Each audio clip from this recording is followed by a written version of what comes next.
ارشاد رب العزہ، جب کوئی بندہ اللہ کو پکارتا ہے، اللہ سے سوال کرتا ہے، خدا کہتا ہے میں پکارنے والے کی دعا کا جواب دیتا ہوں۔ خدا کو پکارنے کا سب سے بہترین طریقہ، سب سے بہترین سلیقہ، جو بندگی، جو خدا سے سوال کرنے کا ہے، وہ تعلیم دیا امام زین العابدین سید الساجدین علیہ السلام نے۔ سب سے پہلے دعائے صحیفہ سجادیہ پڑھنے سے لازم ہے کہ ہم جانیں دعا کیا ہے۔ آیا دعا صرف خدا کے سامنے اپنی حاجت رکھنے کا نام ہے کہ ہم اللہ سے کہیں ہمیں یہ چاہیے، یہ چاہیے، یہ چاہیے، یا پھر اللہ سے مدد مانگنے کا نام ہے؟ دیکھیے، دعا گرچہ ایک ایکشن ضرور ہے، ایک عمل ضرور ہے، لیکن اصل میں دعا ایک کیفیت کا نام ہے، ایک ایسی کیفیت کہ جب انسان دنیا کی ہر دوسری امید، ہر دوسرے سہارے، ہر دوسرے آسرے، ہر دوسری چیز سے اپنے آپ کو توڑ کر جب اس کیفیت، اس سچویشن میں آ جائے، جان جائے کہ صرف خدا ہے جو دے سکتا ہے، صرف اللہ کی ذات ہے جو عطا کر سکتی ہے، اور جب یہ بات ادھر سے دل سے نکلنی شروع ہو جائے اور صرف اس خدا سے مدد لی جائے یا اس کے سامنے حال دل بیان کیا جائے یا اس کو پکارا جائے یا اس کو یاد کیا جائے، یہ دعا ہے۔ دعا لسٹ آف حاجات کو رکھنا نہیں ہے، دعا اپنی ضروریات کو خدا کے سامنے بیان کرنا نہیں ہے، اس بات کی ایکسیپٹنس ہے کہ صرف وہی ہے جو دے سکتا ہے، اس بات کو دل سے قبول کر لینا ہے کہ اس سے بہتر کوئی نہیں جو میرے سوال کا جواب دینے والا ہے، جو میری ضرورت کو پورا کرنے والا ہے۔ اور یہی وجہ ہے کہ کہتے ہیں کہ ایک دفعہ ایک شخص تھا، نابینا، اندھا تھا، وہ ہر وقت خدا سے دعا کرتا تھا، کہتا تھا اے پروردگار مجھے آنکھیں دے دے، پروردگار مجھے آنکھیں دے دے، ہر وقت دعا کرتا، یہاں تک کہ وہاں سے ایک بادشاہ کا گزر ہوا کرتا، وہ ہمیشہ بادشاہ دیکھتا کہ نابینا ہے، دعا مانگتا رہتا ہے، کہتا رہتا ہے آنکھیں دے دے، سال سے گزر رہا ہوں، اتنے عرصے سے دیکھ رہا ہوں، مسلسل ایک ہی دعا خدا سے کر رہا ہے، آنکھیں دے دے، اور اسے آنکھیں نہیں ملتی۔ یقیناً یہ دل سے خدا کو پکارتا نہیں، اس ایمان سے خدا کو پکارتا نہیں کہ وہی آنکھیں دینے والا ہے، بس ایک لقلقائے زبان کی حرکت ہے، ایک رٹا رٹایا جملہ ہے جو کہتا ہے۔ لہٰذا بادشاہ ایک دفعہ اس کے پاس گیا اور کہنے لگا اے فقیر، کتنے سالوں سے اللہ سے آنکھیں مانگ رہا ہے؟ اس نے کہا جب سے ہوش سنبھالا ہے اللہ سے ایک ہی دعا کر رہا ہوں، آنکھیں دے دے، آنکھیں دے دے، وہ نہیں دیتا۔ بادشاہ نے کہا میں جا رہا ہوں سفر پر، جب میں سفر سے واپس آؤں تو تیرے پاس آنکھیں ہوں، اگر تیری یہ دعا اس وقت تک قبول نہ ہوئی، اگر اس وقت تک تو بینا نہ ہوا، میں تجھے مار دوں گا، میں تجھے قتل کر دوں گا۔ اب جیسے ہی اس کو یہ لگا کہ زندگی اور موت کا مسئلہ ہے، اب تو خدا سے مانگ کر ہی رہنا ہے، دنیا کا کوئی بھی ڈاکٹر، کوئی بھی معالج، کوئی بھی طبیب، کوئی بھی علاج کرنے والا مجھے آنکھیں نہیں دلا سکتا سوائے اس کے۔ لہٰذا اس نے اللہ کے سامنے ایسا گڑ گڑایا کہ صرف آنکھ سے آنسو نہیں، بدن سے پسینہ بھی نکلا، اور وہ خدا سے کہنے لگا پروردگار اب تو دے ہی دے، اب مجھے واقعتاً آنکھوں کی ضرورت ہے، اب تیرے سوا کوئی دوسرا نہیں دے سکتا۔ جیسے ہی اس نے حقیقتاً دل و جان سے اس خدا کے سامنے اس یقین کے ساتھ کہ اب اس کے سوا اور کوئی نہیں آنکھیں دے سکتا، اسی لحظے اس کی بینائی واپس آئی اور وہ بینا ہو گیا، اس کی آنکھیں اس کو مل گئی۔ بس دعا ایک عمل نہیں ہے جو کرتے رہنے کا ہے، جو خدا سے پکارتے رہنے کا ہے، بلکہ دعا ایک کیفیت ہے جس میں اللہ کو اپنے سامنے حاضر سمجھ کر انسان اپنی حاجت کو رکھتا ہے۔ بس کسی بھی انسان کی، کسی بھی مومن کی جو دعا خدا کے نزدیک جائے، اسی لیے آداب دعا میں سے یہ ہے کہ سب سے پہلے خدا سے ان چیزوں کا تذکرہ کیا جائے جن کا تذکرہ کیا جانا لازم ہے، جن کا تذکرہ کرنا ضروری ہے، جس میں سب سے پہلے خدا کی حمد ہے۔ اب جانتے ہیں رسول خدا کو معراج عطا ہوئی، قاب قوسین کی منزل ملی، اللہ نے نور جمال اپنا ظاہر کیا، اور جب نور جمال الہی ظاہر ہوا رسول کے سامنے، آپ نے خدا کی ذات کو قاب قوسین کی منزل پر اس کے نور کو دیکھا تو خدا نے کیا کہا؟ اے محمد میری حمد کیجئے، میری تعریف کیجئے۔ قربت الہی خدا کی حمد میں ہے، اللہ کی تعریف میں ہے، اس کی حمد و ثنا میں ہے۔ اسی لیے ہم دیکھتے ہیں کہ جب نماز کا آغاز کرتے ہیں تو سورہ حمد سے خدا کی حمد کرتے ہیں، جب حج کا آغاز کرتے ہیں سورہ حمد سے خدا کی حمد کے ساتھ کرتے ہیں، روزہ افطار کرتے ہیں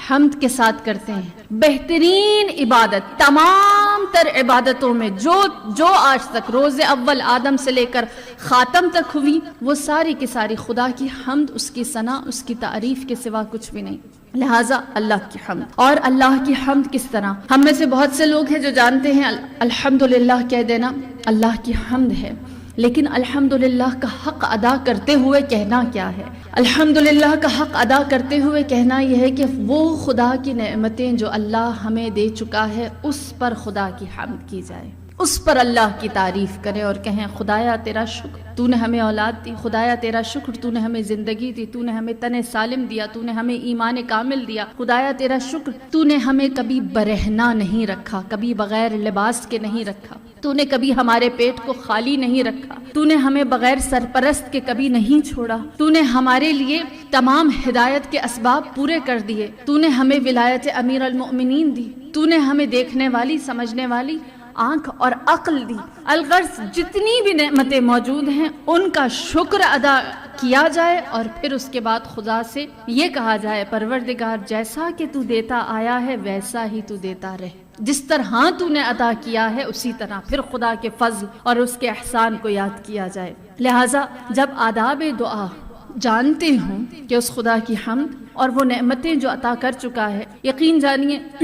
خدا کی نعمتوں کو اگر یاد کریں، وعدہ ہے اللہ کا لئن شکرتم لازیدنکم، اگر تم شکر کرو گے تو تمہاری نعمتوں میں اضافہ ہو جائے گا. خدا نے واضح ایک ڈیل رکھی ہے، شکر کرو، حمد کرو، تعریف کرو، جو دیا ہے اسے یاد کرو اور دوں گا. یہ بہت آسان سا فارمولا ہے، بہت واضح سی چیز ہے، اور اس کو سمجھنے کے لیے اگر آپ آج گھر میں جا کے ذرا سا ہوم ورک کریں، ایک پیپر لیں، اس میں 3 خانے بنائیں.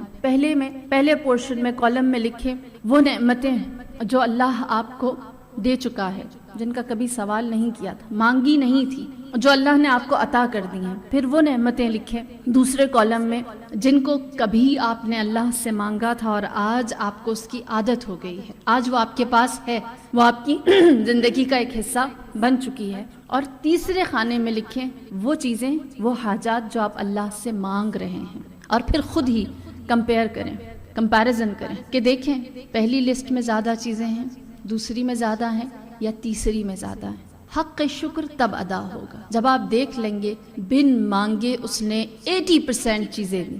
باقی ماندہ 17% چیزیں وہ ہیں جو ہم لوگوں نے مانگی تھی اور ہمیں ادا ہو گئیں، اور صرف 3% چیزیں ایسی رہ جائیں گی جن کا ہم سوال کر رہے ہیں. انسان جان جائے گا اس کی عطا زیادہ ہے، اس کا دینا زیادہ ہے، یا ہمارا سوال، ہمارا مانگنا بڑا ہے. بس انسان شکر کی کیفیت میں آتا ہے. لہٰذا یہی وجہ ہے کہ امام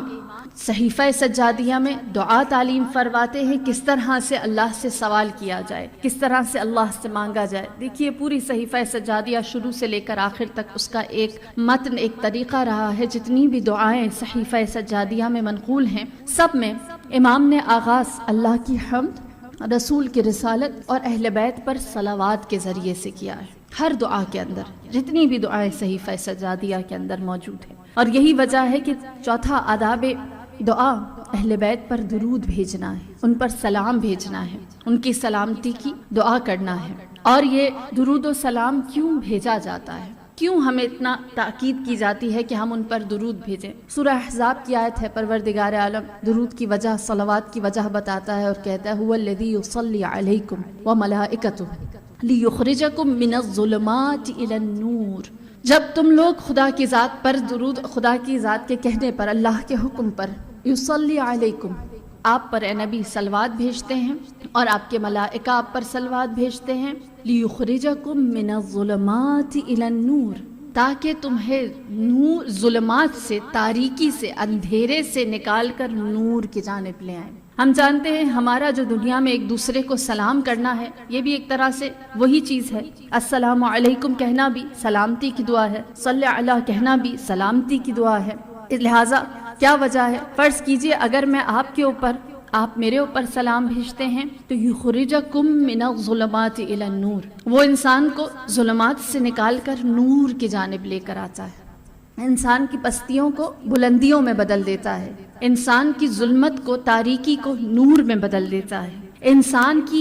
کے لیے سلامتی کا باعث بنتا ہے، اور یہی وجہ ہے کہ سلام بھیجنے والے کو اتنا ثواب نہیں ہے جتنا جواب دینے والے کو ہے، کیونکہ اس نے اس سلامتی کو قبول کیا ہے۔ اگر میں آپ پر سلام بھیجوں یا آپ مجھ پر سلام بھیجیں، میں ظلمت میں ہوں، آپ کے سلام سے میں ظلمت سے، تاریکی سے نکل کر نور میں آ گئی۔ میں پستی میں ہوں، آپ کے سلام نے مجھے پستی سے نکال کر بلندی پر رکھا۔ میں مشکل میں ہوں، آپ کے سلام کی وجہ سے میں اس مشکل سے نکل کر سلامتی میں آئی،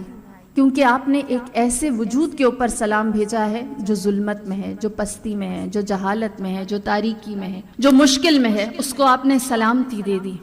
لیکن اگر کوئی ہم جیسا گناہگار کسی نور کے اوپر سلام بھیجے، جو پہلے ہی نور سے بنا ہے، جو وجود ہی نور ہے، جس کے نور سے اللہ نے زمین اور آسمان کو بنایا ہے، تو یقیناً اس کے نور میں اضافہ ہوگا، اس کا نور اور زیادہ ہوگا، اس کا علم بڑھ جائے گا، اس کا مقام زیادہ ہوگا۔ اور کیا کہنے، اگر نور پر سلام بھیجے، اگر نور پر صلوات کہے، اگر نور کو ظلمات سے نکالے، اگر نور کے نورانیت میں اضافہ کرے، بس امام جو سلام بھیج رہے ہیں، امام جو درود بھیج رہے ہیں، صلوات بھیج رہے ہیں، گویا اہل بیت کے مقام کو اور بلند،